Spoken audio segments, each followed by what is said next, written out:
আহত অটো শ্রমিকের পরিবারকে সাহায্যের হাত বাড়িয়ে দিল গোকুলনগর রাস্তার মাথাস্থিত অটোরিকশা শ্রমিক সংগঠন।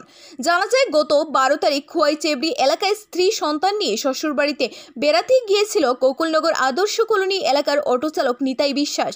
জানা যায়, শ্বশুরবাড়িতে তাদের উপরে এক খুঁটি ভেঙে পড়ে ঘটনাস্থলে মৃত্যু হয় অটো চালকের স্ত্রী। স্থানীয়রা অটো চালক নিতাই বিশ্বাস সহ তার 2 সন্তানকে প্রথমে স্থানীয় হাসপাতালে নিয়ে আসলে তাদের অবস্থা আশঙ্কাজনক দেখে আগরতলা জিবি হাসপাতালে রেফার করে খোয়াই জেলা হাসপাতালে কর্তব্যরত চিকিৎসকরা।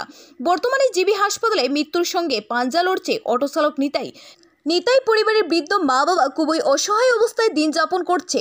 বুধবার বিশালগড় মহকুমার রাস্তার মাথা শ্রমিক সংঘের এক প্রতিনিধি দল নিতাই বিশ্বাসের বাড়িতে যান এবং তার বৃদ্ধ মা বাবার সঙ্গে কথা বলে আর্থিক সাহায্যের হাত বাড়িয়ে দেন প্রতিনিধি দলটি।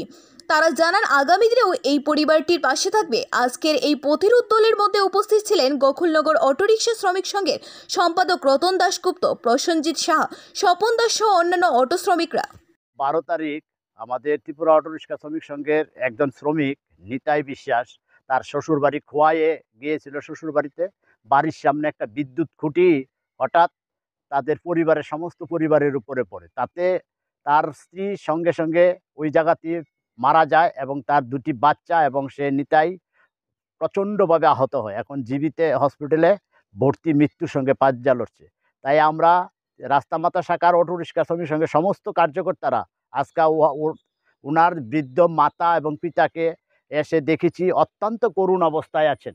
তাই আমরা যতটুকু সম্ভব আমাদের শ্রমিক সংগঠনের পক্ষ থেকে ওনাকে কিছু আর্থিক সহায়তা করেছি এবং আগামী দিনেও আমরা আশা রাখব যাতে ওনার এই পরিবারটাকে কীভাবে তুলে নেওয়া যায় এবং সবাইকে এগিয়ে নিয়ে এই সংসারটাকে কীভাবে বাঁচিয়ে রাখা যায় তার একটা পরিকল্পনা আমরা রাখছি। নমস্কার।